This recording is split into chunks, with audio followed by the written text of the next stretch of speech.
Hello tout le monde, j'espère que vous allez bien. On se retrouve pour une nouvelle émission dans le mille.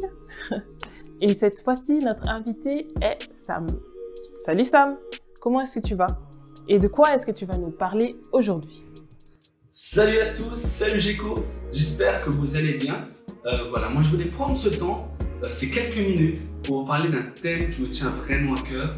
En plus, c'est un thème qui est vraiment d'actualité au vu de tout ce qui s'est passé suite au coronavirus. Ce thème, c'est la paix.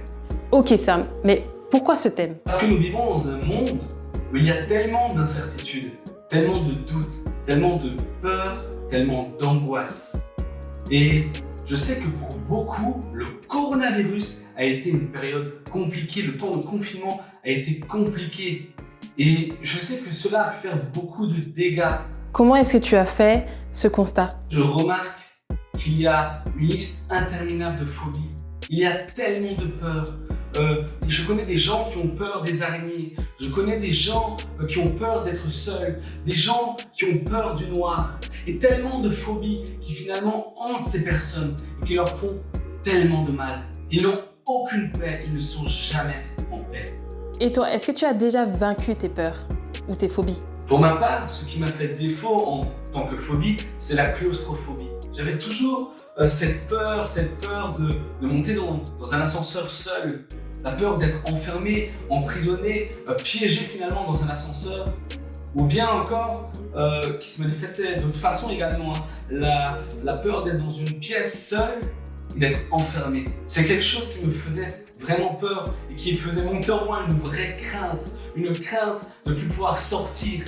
Et j'ai vu combien c'est paralysant et combien c'est compliqué de s'en sortir. Mais il y a pourtant des solutions et il y a une solution par-dessus tout. Qu'aimerais-tu nous dire de tout ça? As-tu trouvé une solution? On a tous nos peurs, nos incertitudes. Il y a des gens qui ont peur d'être licenciés de leur travail. Il y a des gens qui ont peur de se retrouver au chômage. Il y a des gens qui ont peur de ne pas trouver de travail. On a tous des peurs, mais aussi peur de perdre un être cher, un être proche. Et il y a quelque chose qui se trouve dans la Bible, un verset qui me parle beaucoup. Et ce verset se trouve dans l'évangile de Jean, chapitre 14, au verset 27. Il est dit « Je vous laisse la paix, je vous donne ma paix. Je ne vous la donne pas comme le monde donne, que votre cœur ne se trouble pas et ne se laisse pas effrayer. » Je trouve ça extraordinaire. Vous savez, je vois tellement de gens, que ce soit des jeunes et des moins jeunes, qui essaient de trouver la paix dans des choses qui sont éphémères finalement.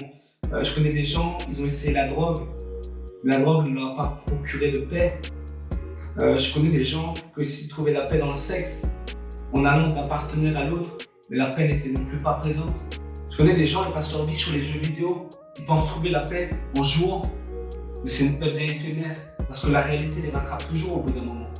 Je connais des gens, ils veulent trouver la paix en oubliant tout, en faisant des sports extrêmes. C'est bien, sur l'instant T, ça marche. Mais après, il n'y a rien plus loin. C'est ça qui est dommage. Vous savez, moi aussi, j'ai essayé de chercher la paix. J'ai essayé de fumer, je l'ai fait une fois, mais ça ne m'a pas donné de paix. Et j'étais même très mal physiquement après. J'ai essayé d'avoir, comme on dit dans le jargon familier, d'avoir la gueule de bois. J'ai essayé de boire, j'ai bu, je me suis mis des mines. Mais pourtant, ça ne m'a pas donné la paix. Au contraire, sur l'instant, oui, j'avais la paix, j'étais heureux, j'étais joyeux. Mais après, je m'en voulais, j'étais attristé. Je me suis dit, mais ça sert à quoi tout ça? À rien, ça m'apporte rien de plus. Vous savez, j'étais en voyage à Madagascar pour un voyage missionnaire avec un ami. On était dans l'avion sur le retour de Antananarivo direction Paris.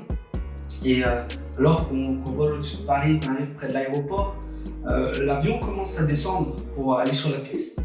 Et alors qu'il descend doucement, on ressent que l'avion est en train de remonter. Et en effet, l'avion est en train de remonter et de refaire un tour. Finalement, on ne savait pas ce qui se passait et on se posait tous la question un peu, mais qu'est-ce qu'il fait?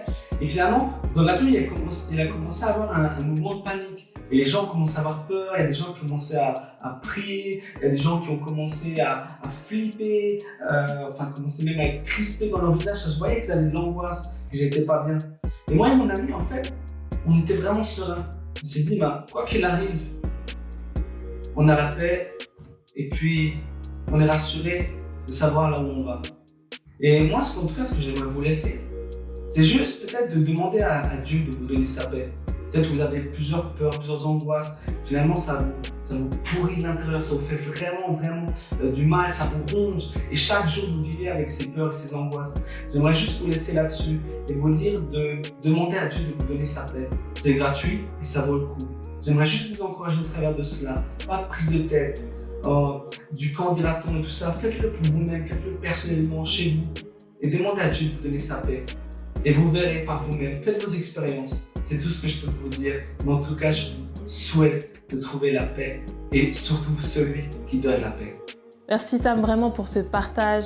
Les amis, nous arrivons déjà à la fin de cette émission, mais on se retrouve la semaine prochaine pour une nouvelle vidéo. N'hésitez pas à commenter si vous avez des questions ou si vous voulez juste nous partager quelque chose que vous avez vécu dans ce confinement. Je vous souhaite un bon déconfinement. On se retrouve à la semaine prochaine. Bye!